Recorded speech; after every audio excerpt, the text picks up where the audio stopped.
Hello, everyone, and welcome to this session on accelerating Oracle workloads using Oracle PMEM Filestore with VMware software memory tiering and Intel persistent memory.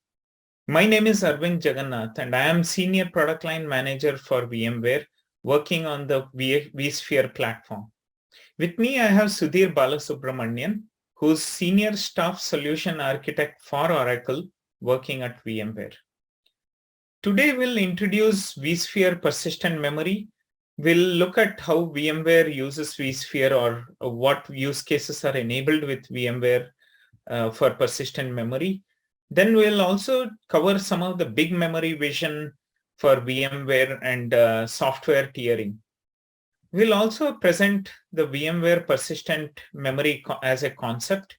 And then we'll provide some use cases using Oracle, where Sudhir will cover a lot of the various ways in which Oracle can benefit customers and with persistent memory.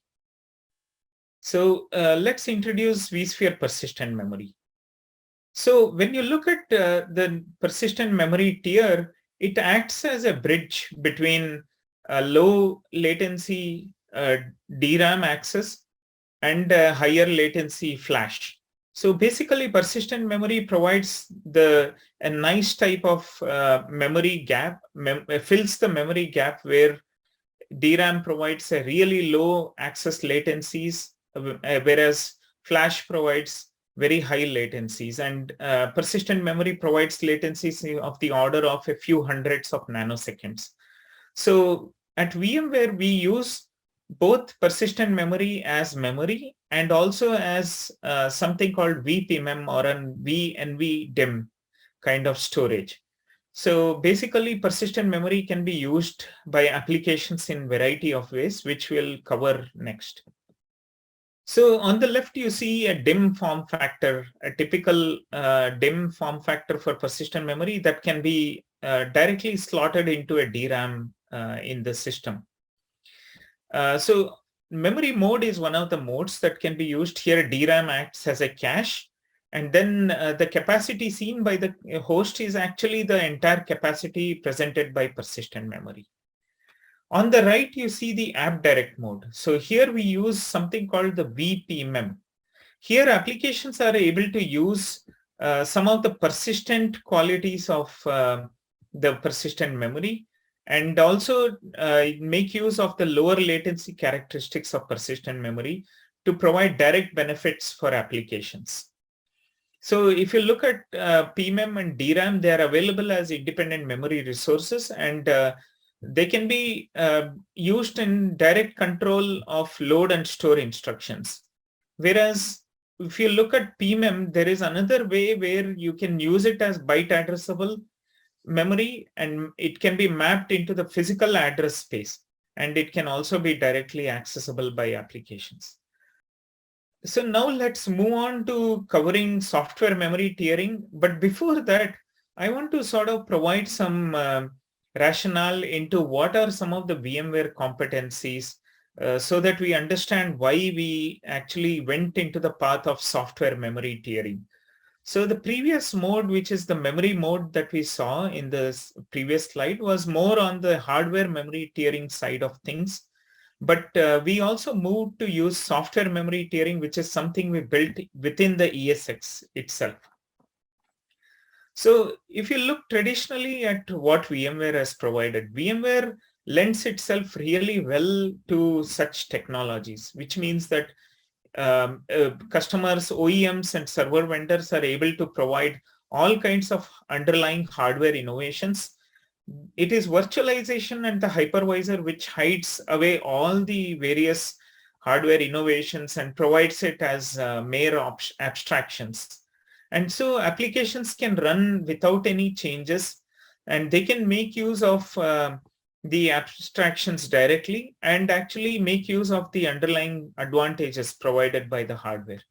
So virtualization, if you see, is most ideal for such hardware innovations which keep coming up, and then applications can keep running without any major changes that need to be applied.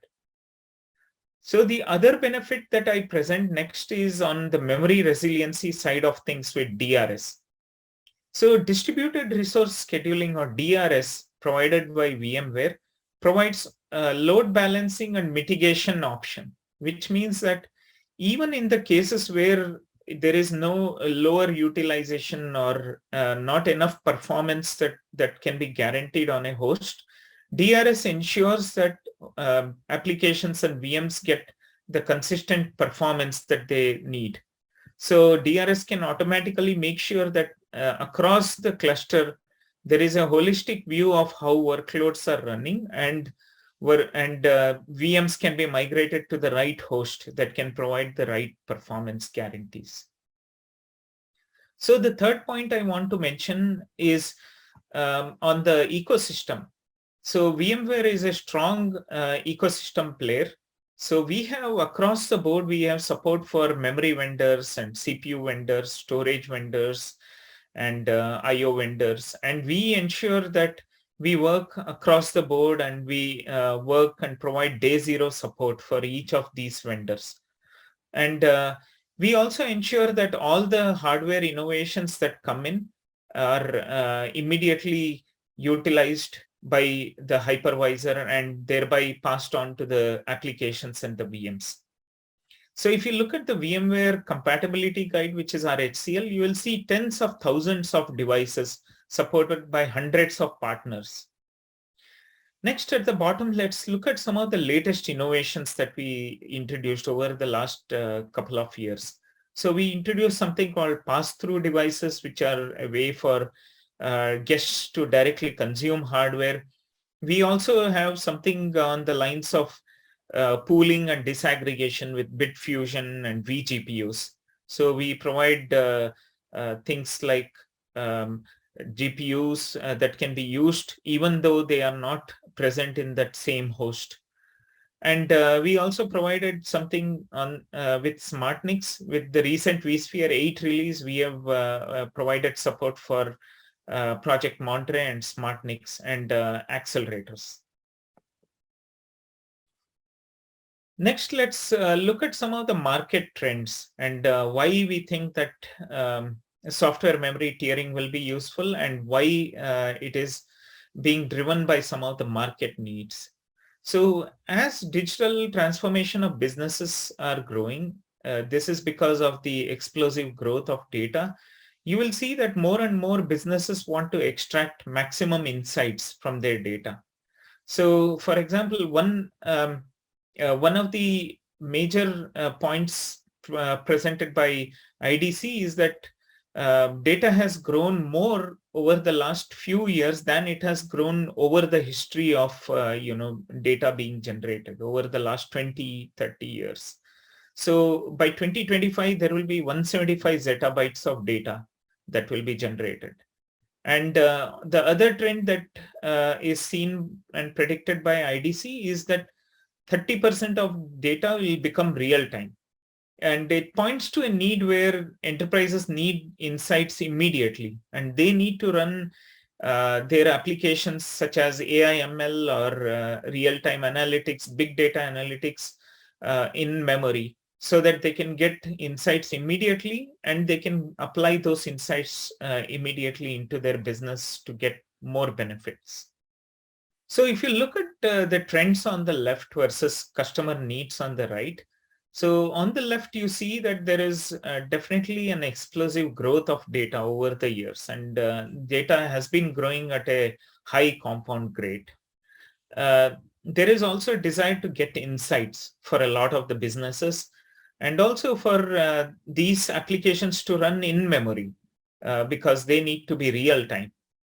And basically what we have seen is customers face a pain point where, there is a need for technology to catch up. So there is all these applications that need a lot of memory, and application sizes are growing, data is being used in many different ways, but the underlying hardware technology is lacking. So on the right, we see that what customers need is the ability to scale infrastructure. So big memory definitely provides customers with that option of scaling up their memory infrastructure. And then there is a need to do in-memory computing so that they get more insights. There is also the fact that DRAM is expensive and customers care about TCO.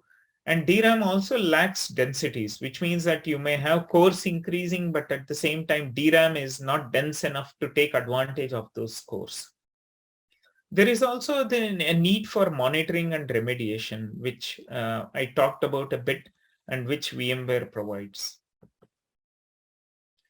So if you look at what VMware is doing, VMware's big memory vision starts with Vsphere software tiering.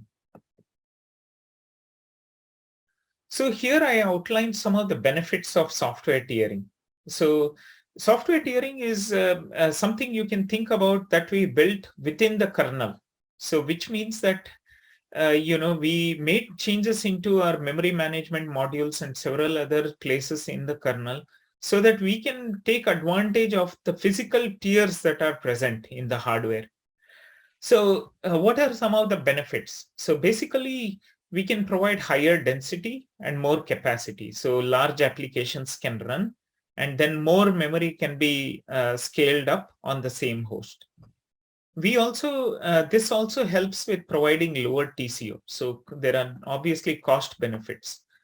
We also ensure that there is minimum performance degradation. So VMware's goal is to bring the performance when these different tiers of memory are used to as close as raw DRAM performance as possible. The other major point with software tiering is it's transparent, which means that VMware provides a single uniform memory address space, which means that applications or guests, VMs, they don't see any change. So what the host provides is a sum total of all the different tiers and provides as a single memory address pool. So all the VMs can actually allocate memory from this large pool. And ESX internally handles the different tiers. It manages the page placements. It ensures that it looks into all the characteristics of the different workloads running on different VMs. And it can automatically ensure that all the VMs and the workloads get the appropriate performance benefits. There is also DRS and V Motion. So I mentioned previously, DRS is an insurance for a lot of customers. It provides benefits in the sense that whenever there is performance degradation, DRS and V Motion automatically can help mitigate those risks. So in effect, if you look at the entire universe of clustering solutions, VMware is one such solution that provides DRS-like capability that helps customers and benefits them and helps mitigate their risks. So the memory tiering also ensures fairness. So what that means is, unlike hardware tiering or other mechanisms, we don't see fairness issues with software tiering. The reason is that at any point we continuously we are monitoring the performance of each of those workloads. We are ensuring that no single VM or workload can completely hog DRAM accesses. And by that, we ensure that there is fairness and there are no situations of rogue VMs taking up and consuming all the DRAM. And we can ensure that across the board, all the workloads get consistent kind of performance and they don't suffer. There is also zero configuration changes, which means that you can bring in applications and VMs from almost maybe 2-3 years past, and you can run with no changes. So like I mentioned before, all these is transparently handled by the core, by the operating system and the hypervisor, and the applications can just be ported and run without any changes required. And things like tunables, like the tier sizes need not be bothered by the VI admins or the application writers. These will automatically be handled. The other reason is because we wanted a holistic kind of environment where we look holistically across the board across workloads, and we can dynamically readjust the tiers. So the final thing is about monitoring. So we introduced a new feature called VMMR recently. So that provides monitoring capabilities at not just the VM, and it also provides capabilities at the host level, which means that now admins can look at how their VMs are accessing the different tiers, what is the bandwidth used, and what is sort of the miss rates, and if there is any potential for degradation. And they could potentially size it based on that, and then they could also take proactive actions if required. So this is basic architecture for software tiering. So basically what we do is we look at DRAM and we look at other tiers, lower cost memory tiers or higher latency tiers, and we make sure that we can tier between these two types of memories. So this again is done transparently. So if you look at our future, what we are saying is that VMware will be providing several different types of tiering solutions, which means that we'll be able to also provide things like disaggregation, sharing, and pooling. So you will see in the subsequent slide how what some of the options we are considering are. But in effect, what we could potentially do is we could provide utilization across the cluster, which means that we could look at available memory across the cluster, different tiers, and the performance characteristics, and the host utilization. And based on that, we could readjust and basically make sure that VMs are migrated to the right host, which can provide the right resources, and also readjust the pools and the sharing of the resources to allocate the right kind of tiers and right kind of memory to the right hosts. So if you look at the tiering approaches, so you look at DRAM and low cost slower memory as one option. We will also look and consider other types of tiers, such as NVMe as a tier, where we proportion a small amount of NVMe and a large amount of DRAM. We could also look at more than two tiers. We could use lower cost or slower memory along with another tier. We can also look at DRAM and remote memory, where we actually look at memory that is on another host or shared across hosts, and we could potentially use that as a second tier. CXL is big, and we are already working on enabling CXL. So CXL attached device or pool is another option. And finally, NVMe or Fabric is a potential option too. So if you look at software tiering with CXL 2.0, you can see that there are many options here again.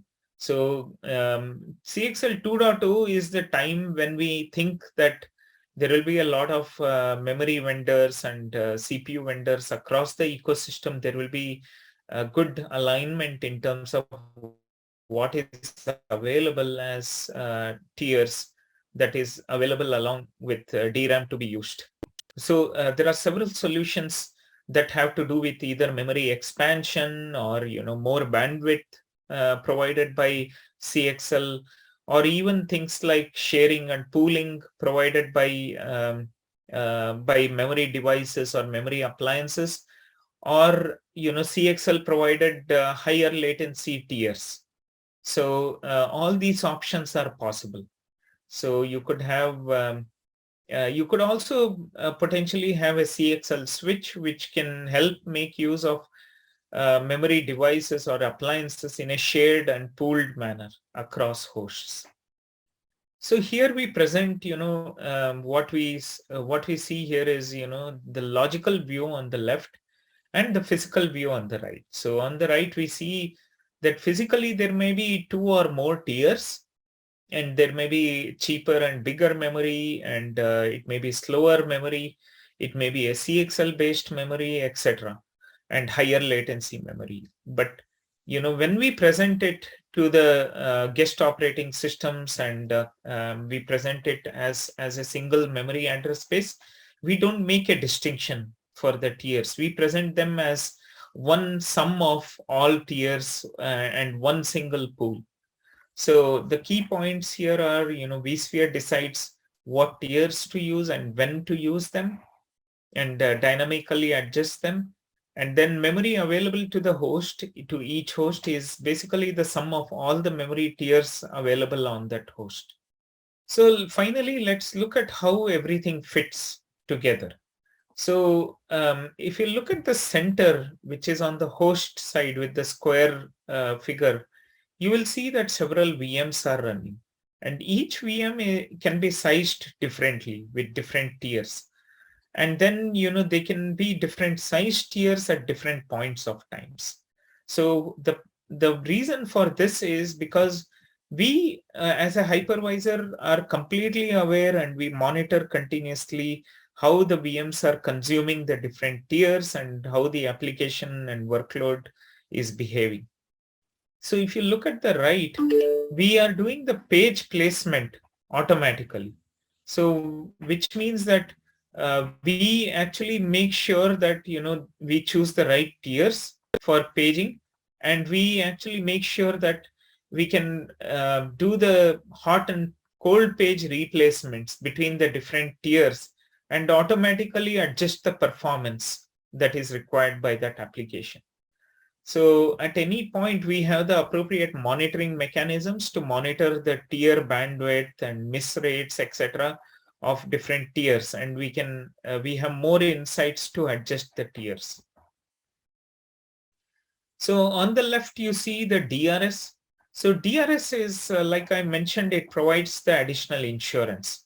So the good thing about DRS is we always feed whatever new innovation we build into DRS. So which means that we already have several heuristics that we took out of the memory tiering that we built over the past couple of years into DRS, which means now DRS is aware of each host's memory tier utilizations and how those hosts are performing, and it can make better decisions on which hosts are most suited for which VMs across a cluster. So for that, we also basically built those heuristics into the DRS monitor, and we can get DRS to take specific actions on the VMs. So this is the end of my part. Now I'll pass on to Sudhir Balasubramanian, and he will walk you through some of the Oracle use cases. Thanks.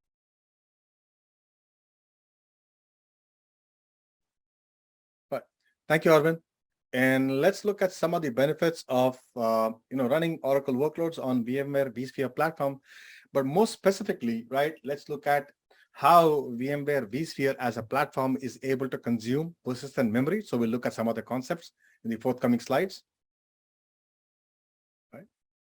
So in this case, the test bed was a Supermicro server, and we loaded VMware ESXi 8.0, the latest and the greatest ESXi version on that. That was Cascade Lake. And this server had 4 sockets, 24 cores per socket. The DRAM of the server, as shown in the illustration, was 1.5 terabyte, and the persistent memory, that was to the tune of 3 terabytes. Essentially, the server had 1.5 terabyte of DRAM and 3 terabytes of persistent memory. And as I said earlier, this server has 4 sockets and 24 cores per socket, which means it has 4 NUMA nodes. And if we were to dive a bit more deeper into the configuration of persistent memory and how that looks from a PMEM perspective, right? Essentially, right, as we can see, this particular server has 4 sockets. It has 3 terabytes of persistent memory total. Every socket, or each socket, has 6 128 gigabytes of PMEM DIMM modules, and the PMEM capacity per socket then is 768 gigabytes. And as I mentioned before, this server in total has 1.5 terabyte of DRAM, which means 384 gigs of DRAM per NUMA node, right, per socket. And each set of these 6 128 gigabyte PMEM, they are taken and they are formed into what's called an interleave set, right? So in this example, 4 socket, so 4 interleave sets, as shown in the illustration here as well. Okay. See, what happens is then from these 4 interleave sets, we create what's known as namespaces, right? So there's one namespace created for every interleave sets. We have 4 interleave sets, hence we have 4 namespaces. And as you can see in the illustration at the bottom of the slide, what happens then is VMware vSphere or ESXi, it reads those namespaces. It combines the multiple namespaces into one logical volume by writing the GPT headers and the file system format, that is a VMFSL. And once you see that, and I'm going to move on to the next slide, what then happens is that manifests as a data store, right? So if you can see the illustration at the bottom of the slide here, you can see a data store called PMEM, but this data store is not visible when one logs on to the virtual center. So if you were to log on to vCenter, go to the data store view, you would not see the PMEM data store, but you would have to log in directly to that ESXi server to see the PMEM data store. And then what happens is once you're able to do that, you're now able to monitor the PMEM data store statistics using ESX CLI commands on the host. There are further changes that have been made on the vCenter level, which allows you that allows the statistics from the persistent memory to even bob up to the vCenter level directly. Right? Okay, so essentially, Arvind spoke about vPMEM disk, right, and vPMEM, but I'm going to go a bit more detail into what that actually means. So what happens is there are 2 modes, there are 2 ways in which persistent memory can be consumed inside VMware vSphere, right? One as block device and one as byte addressable. So the illustration to the left-hand side, what then happens is the NVDIMM capacity that is presented as a host local data store, right? And then one can just create a VMDK on that persistent memory data store that is backed by persistent memory.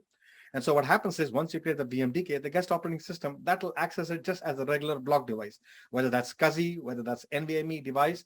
And so there are no guest operating changes required.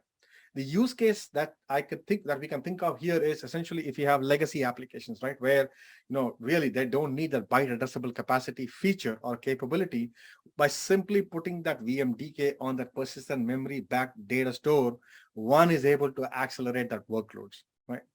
And on the flip side, what happens is we also have another mode of consuming persistent memory, and that's what's called virtual PMEM or vPMEM. Essentially, that NVDIMM that's created, or the virtual NVDIMM that's attached to the virtual machine, right? It exposes the persistent memory as a byte addressable space. So what happens is you're able to now expose the NVDIMM capacity to the virtual machine through a vNVM NVDIMM device.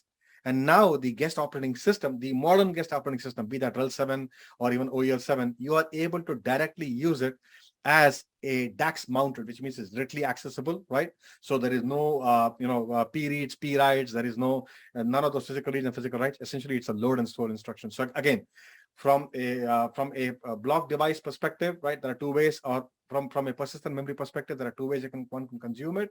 One is what's called the virtual PMEM disk or the vPMEM disk, in which case you are able to put a VMDK on a persistent memory local data store. Again, this is not byte addressable. You just access it as a SCSI on an NVMe device. If you wish to have that byte addressable capacity or the capability, you would then add an NVDIMM to the virtual machine. And we have an example in the next slide. You will add an NVDIMM to the virtual machine, right? And then what happens is the guest operating system can directly use it in a DAX addressable mode. And this will become more clear in this example here. So if you look at the virtual machine on the left-hand side, that's an example of the vPMEM disk. So if you notice, we were able to add a new hard disk of 1 terabyte, right? And essentially what we did was when we, when we added the disk, we essentially choose the storage policy to be host local PMEM default storage policy, which means store that VMDK on that persistent memory data store. Now it's completely transferred to guest operating system and applications, and there are no changes to the guest OS or app. It's very easy to upgrade and downgrade virtual machine to leverage PMEM, right? On the right-hand side of the slide here, the illustration, right? What happens is we created a NVDIMM, or we added an NVDIMM or a virtual NVDIMM to the virtual machine. It adds the NVDIMM controller as well. And then now you're able to support direct access or DAX addressable mode, memory map file, byte level access. So in which case, your PMEM aware OS and app can run unmodified, right? And of course, V Motion is supported and FT is supported as well among compatible hardware. So again, this is an example of how one could either use it as, a block device on a virtual machine, or one could use it as, a byte addressable in a DAX mode. So let's look at the Oracle workload setup, right? And using VMware Vsphere persistent memory.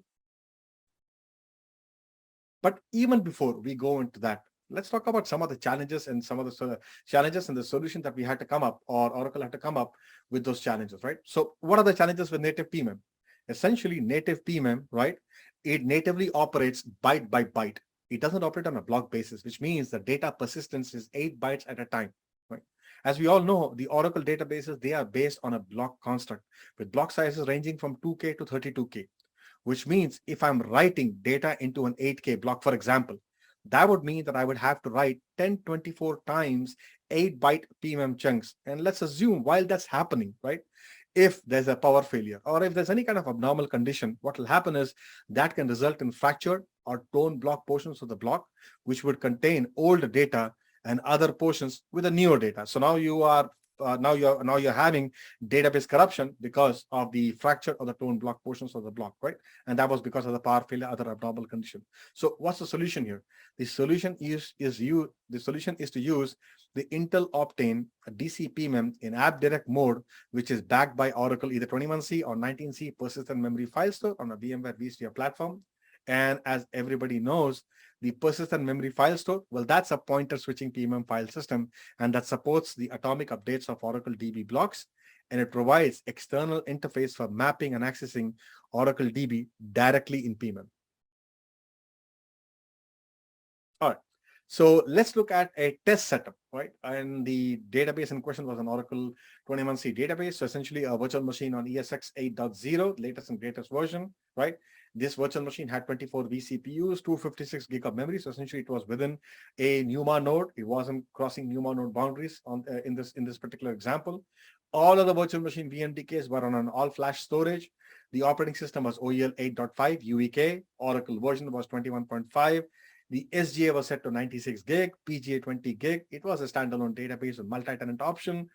We will use Oracle ASM with ASM library. One could also use UDA. One could also use ASM filter driver, right? The Oracle on VMware best practices were followed right to the very dot.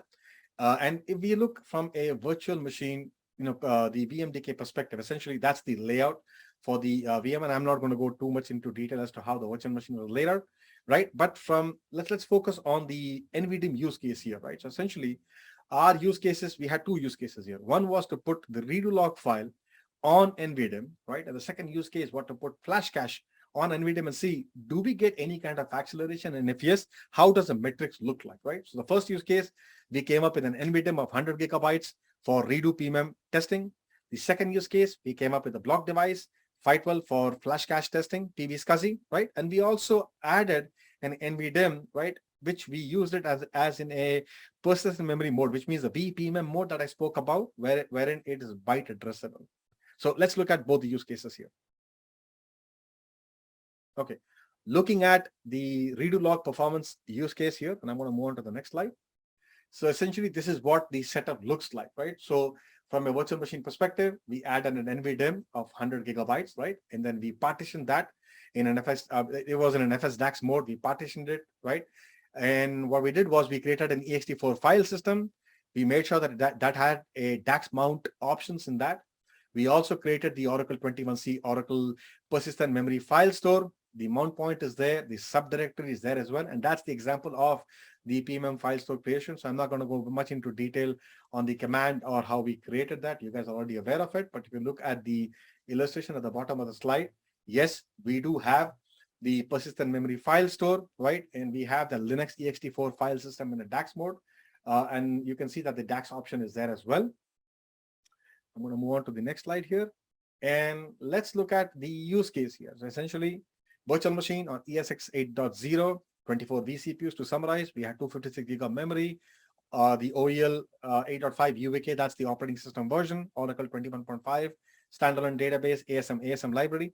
We chose the load generator as slob, and you guys already know what slob is. It's silly little Oracle benchmark. The version was 2.5.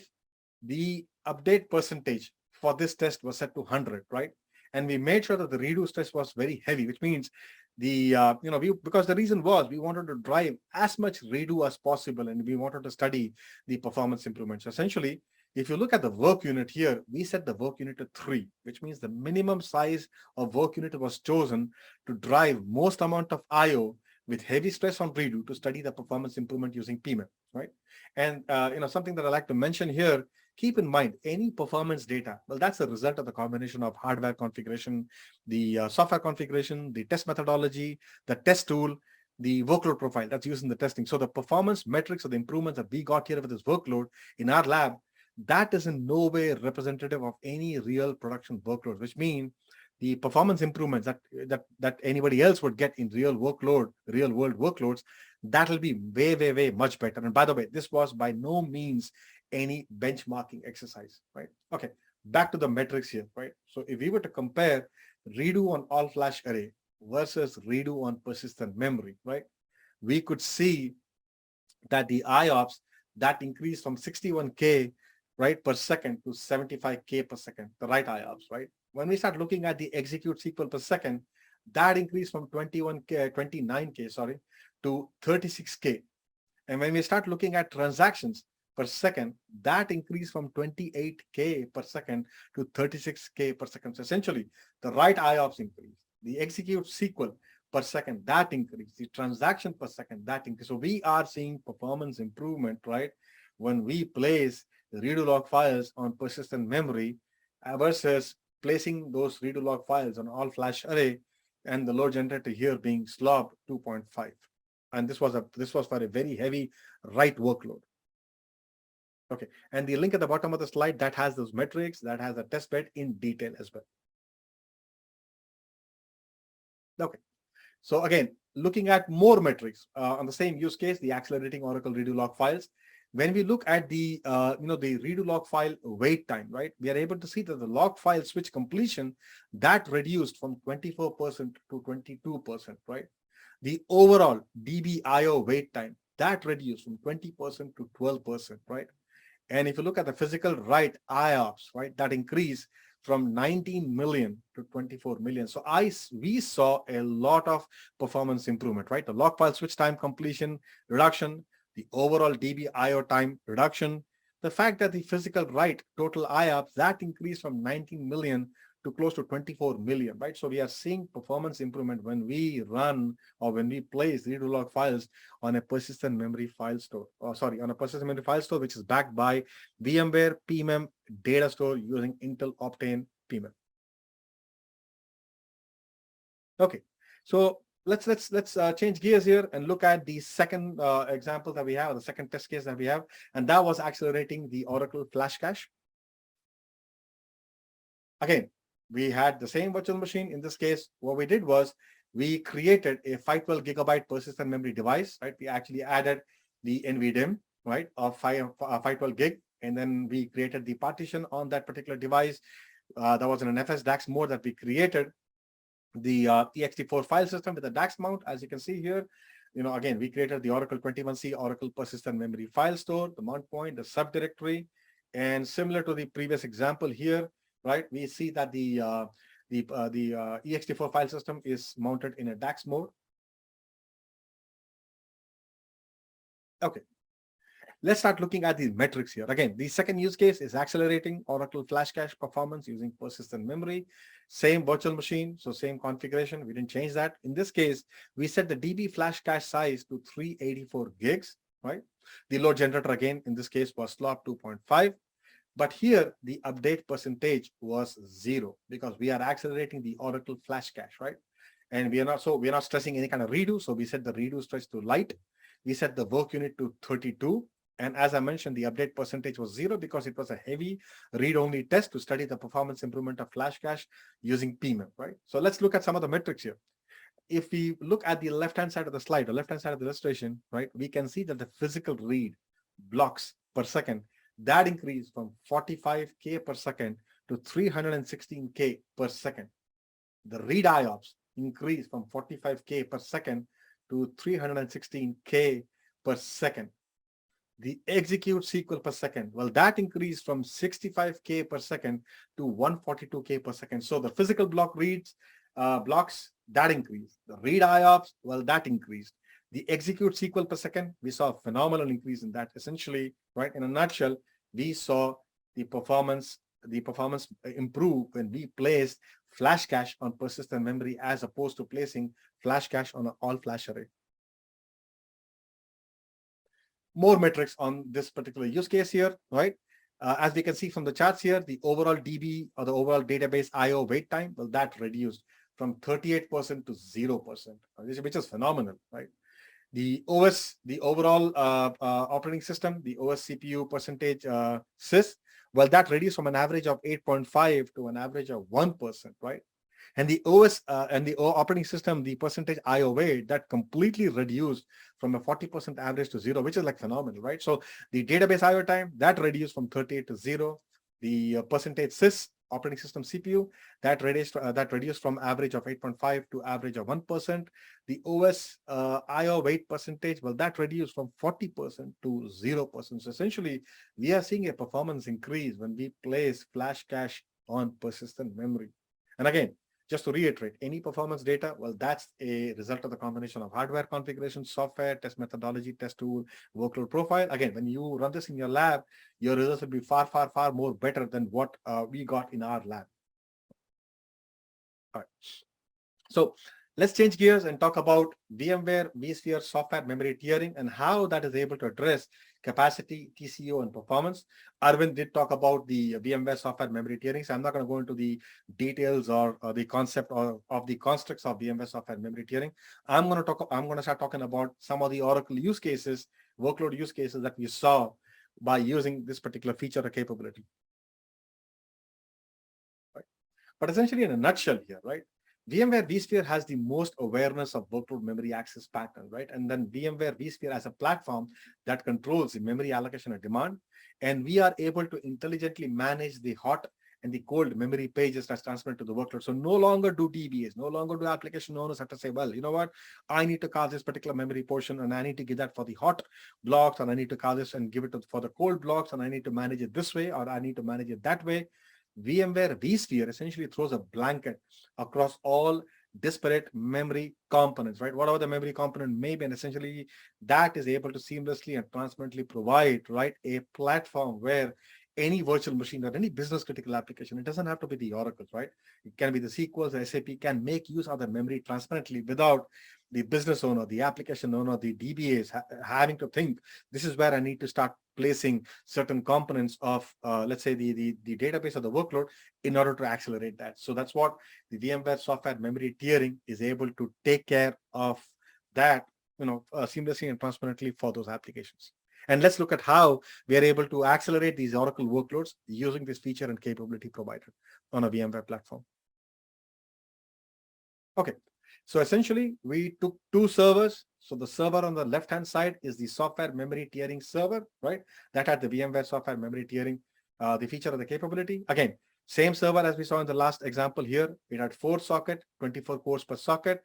The total memory in this case was 4.5 terabyte. Remember, it had 1.5 terabyte of DRAM, 3 terabyte of tier 2 memory. Essentially, the VMware software memory tiering capability or the feature essentially takes those memory and essentially adds them up and say, okay, fine, I have 1.5 terabyte of DRAM, I have 3 terabyte of tier 2 memory. So now I have a total pool size of 4.5 terabyte.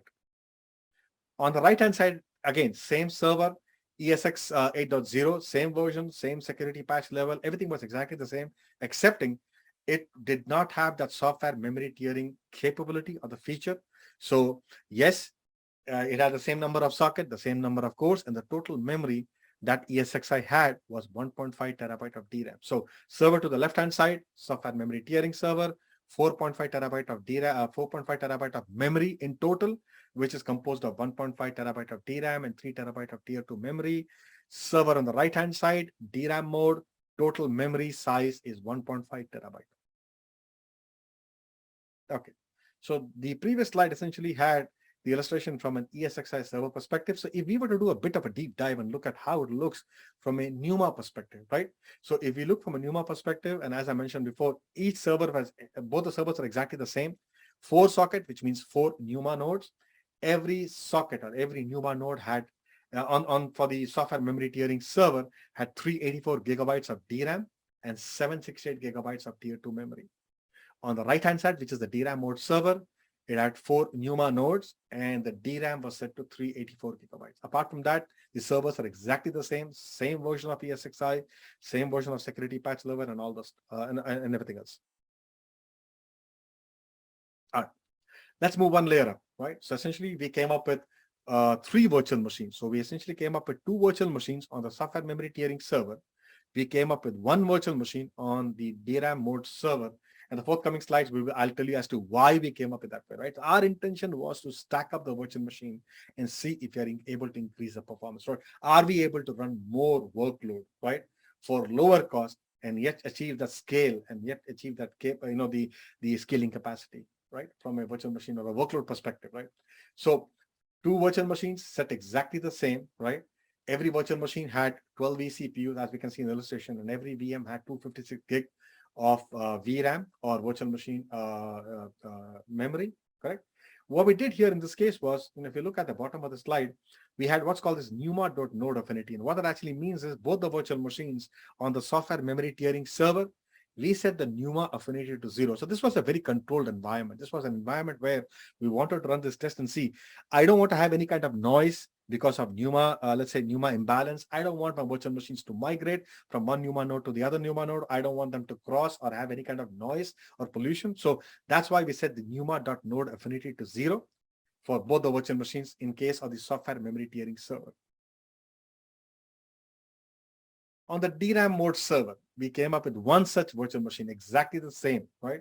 So same operating system, same database version, so on and so forth, same size, 12 vCPUs, 256 gigabyte of DRAM of the virtual machine memory. Again, in this case, we set the NUMA.node affinity to 0. We pinned it to NUMA node 0. So again, in both the cases, as I said before, it's a controlled environment. We wanted to eliminate all kind of noise and see how much can we push in this controlled environment. All right. So moving a level up, if you start looking from an Oracle perspective, right? And I already mentioned that all 3 virtual machines are set exactly the same, 12 vCPUs, 256 gigabyte of VRAM. The Oracle SGA size was set to 192 gigabytes. PGA was set to 30 gigabytes, right? The operating system was OEL 8.5 UVK, Oracle version 21.5. Oracle standalone database, ASM library. Yes, one could use UDEV, one could use ASM filter driver. We made sure that Oracle on VMware best practices was followed. And again, to reiterate the goal here, we want to run two such software memory tiering virtual machines on the SMT server or the software memory tiering server, pinning it to one NUMA node versus running 1 such virtual machine on the DRAM only server, pinning it on one NUMA node and seeing, can we double our workload performance with lower TCO? Because as everybody knows, if we have to go and buy extra memory from the market, DRAM is very expensive. So by using this slower, right, tier 2 memory, can we still sustain our workload performance? Can we double it? And if we are able to do that, which means now we have lower TCO and we are able to increase our workload performance without having to dip into our pocket and go buy this expensive DRAM from market. So that's the intention of the exercise here today. All right, and let's look at some of the metrics. Again, the load generator chosen in this test was again SLOP, Silly Little Oracle Benchmark, 2.5. We set the update PCT or update percentage to 0 because this was a read-only test. And we wanted to compare the performance between software tiering, memory tiering server versus the DRAM mode. We set the runtime to 20 minutes in this case. So we wanted to run the workload for quite some time to see how does the metrics look like. And this is how the metrics look like. So if we were to look at the the chart on the left hand side, right? And of course, I have a spreadsheet or I have a table in the forthcoming slide that basically puts everything together. The aggregate execute SQL per second. The aggregate execute SQL per second. When you put both the software memory tiering virtual machine, right? Virtual machine 1 and virtual machine 2 together, that's more than what the DRAM is able to produce, right? And that was the same across both the runs. So whether you have run 1 and run 2, as we see for the metrics, right? The aggregate execute per second, execute SQL per second, that's more than in the DRAM mode case. And then moving on to another metric here, right? When you start looking at logical read, blocks per second, right? Again, looking at the aggregate, right? It's almost close to 8 million per second as compared to, let's say, 5 million per second when you compare software memory tiering versus DRAM mode across both the runs. All right, let's look a level down into the operating system, the guest operating system, and let's see how does that fare, right? When we start looking at run 1 or when we start looking at run 2, as we can see in the illustration here, the CPU idle cycle, you have a lot more CPU idle cycle in both the cases, right? In case of the software memory tiering as compared to the DRAM mode. So which means we have more CPU idle percentage in case of the software tiering virtual machine. So you have better CPU utilization, you have more CPU cycles available for the workload to do the things that it needs to do, right? Whether than having to worry about memory tiering and so on and so forth. Okay. And if we were to put everything together, right, when we start putting the metrics, right, from the database perspective, right, whether that's the execute cycle per second or logical reads blocks per second, as we can see, right, the column that is green in color, the software memory tiering virtual machine aggregate, you can see it's 69K versus 41K, right? And if you look at the logical read blocks per second, you see 8 million versus 5 million. So then this basically means that there is a performance improvement when one were to run your virtual machines, right, on software memory tiering, which means we are able to pile more, right, and we are able to increase our workload, and yet we are able to maintain our TCO, and we don't have to dip into a pocket to buy those expensive DRAM, right? And again, there's the same case here when we start looking at operating system statistics. You have better CPU utilization. So we were able to run 2 such virtual machines as compared to 1 such virtual machine. Even with the current VM size, the DRAM capacity constraints, we were able to increase our workload performance. We were able to get lower TCO as compared to a DRAM only mode. And that is because, and that's solely and wholly because we were able to employ or deploy the VMware software memory tiering capability that allowed these workloads to take advantage of this tier 2 memory, right?